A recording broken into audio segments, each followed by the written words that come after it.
है। बढ़ते हैं अगली प्रस्तुति की ओर।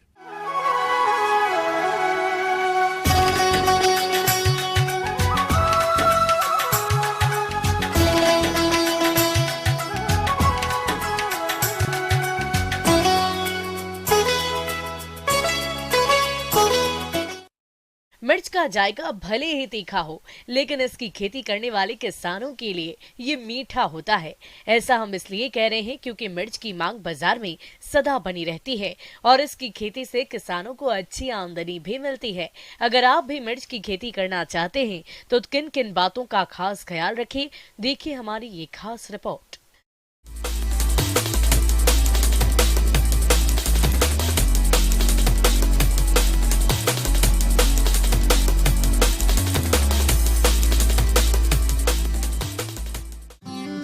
मिर्च एक मसाला वाली फसल है।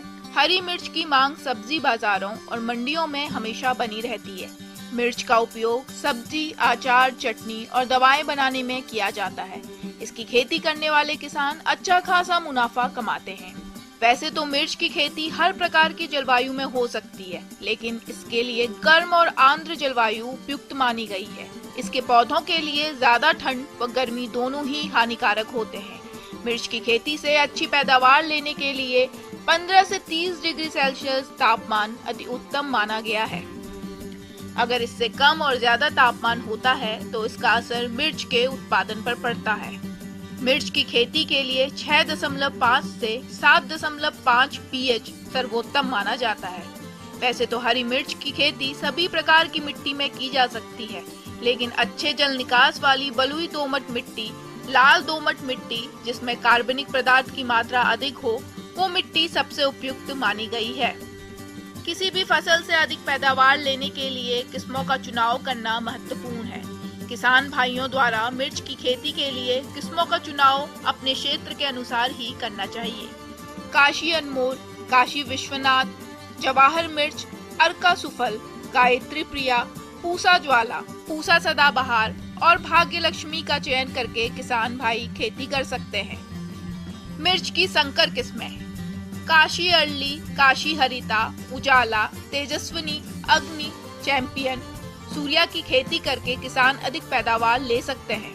सामान्य बीज की मात्रा 1.5 किलो प्रति हेक्टेयर लगती है और मिर्च की हाइब्रिड किस्मों के लिए बीज की मात्रा 200 ग्राम से 250 ग्राम प्रति हेक्टेयर लगती है। मिर्च के बीज की बिजाई करने से पहले उसको उपचारित कर लेना चाहिए ताकि बीज का अंकुरण सही हो। बीज को 3 ग्राम थीरम और 2 ग्राम कार्बेडिज्म प्रति किलो बीज से उपचार कर लेना चाहिए। इस प्रकार से 3 से 4 सप्ताह में नर्सरी पौध रोपाई के लिए तैयार हो जाती है। मिर्च की फसल के लिए खेत की तैयारी अच्छे से करनी चाहिए।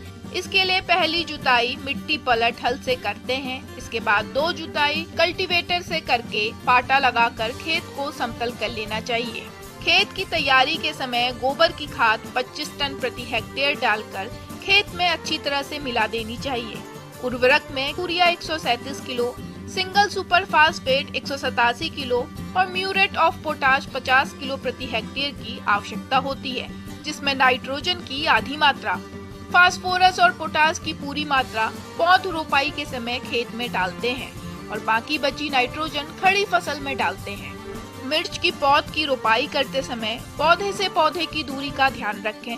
किसान को लाइन से लाइन और पौधे से पौधे की दूरी 60 गुणा 45 और 45 गुणा 30 सेंटीमीटर पर रोपाई करनी चाहिए। रोपाई के बाद हल्की सिंचाई करनी चाहिए। सिंचाई की मात्रा मिट्टी और मौसम की स्थिति पर निर्भर करती है।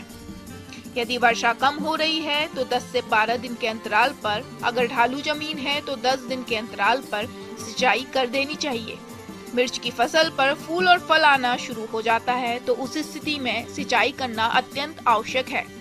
इस प्रकार किसान मिर्च की खेती करके हरी मिर्च की सामान्य किस्मों से औसत उपज 125 से 250 क्विंटल और संकर किस्मों से 250 से 400 क्विंटल प्रति हेक्टेयर तक उपज लेकर अच्छा मुनाफा कमा सकते हैं।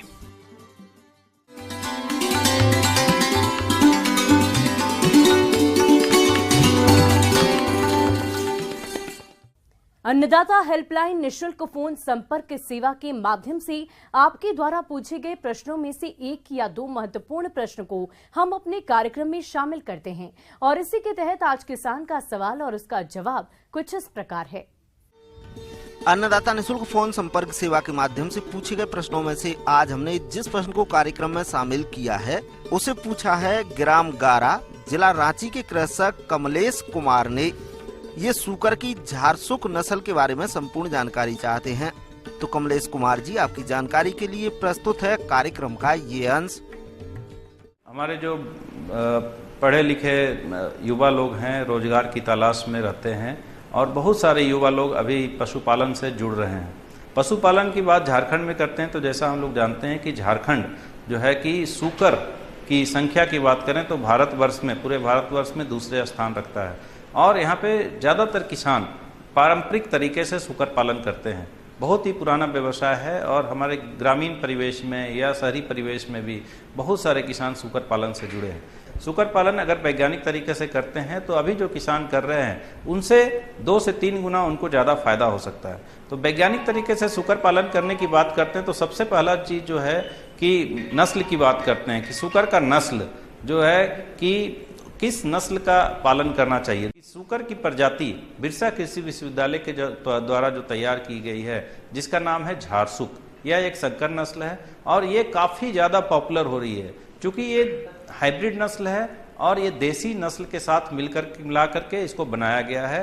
तो ये यहाँ के वातावरण के लिए भी काफ़ी उपयोगी साबित हो रहा है दूसरे पशुओं की तुलना में, क्योंकि बहुत सारे किसान भाई जो है विदेशी नस्ल के भी सूकर पालन करते हैं और जो झारसुक नस्ल है वो विदेशी नस्ल की तुलना की, अगर विदेशी नस्लों से तुलना करें तो इसमें बीमारियां की संभावना कम होती है। अगर देसी नस्ल से झारसुक की तुलना करें तो देसी की तुलना में इससे 2 से 3 गुना ज़्यादा फायदा होता है। तो झारसुक नस्ल एक वरदान साबित हो रहा है हमारे किसानों के लिए जो सूकर पालन से जुड़े हैं और वो 2 से 3 गुना ज़्यादा आमदनी कर सकते हैं। ज़्यादातर किसान अभी भी देसी नस्ल के सूकर पालन कर रहे हैं। उनको ज़रूरत है कि अब वो उन्नत नस्ल के सूकर पालन करके जो झारसुक नस्ल है उसका पालन करके वो ज़्यादा से ज़्यादा आमदनी करें।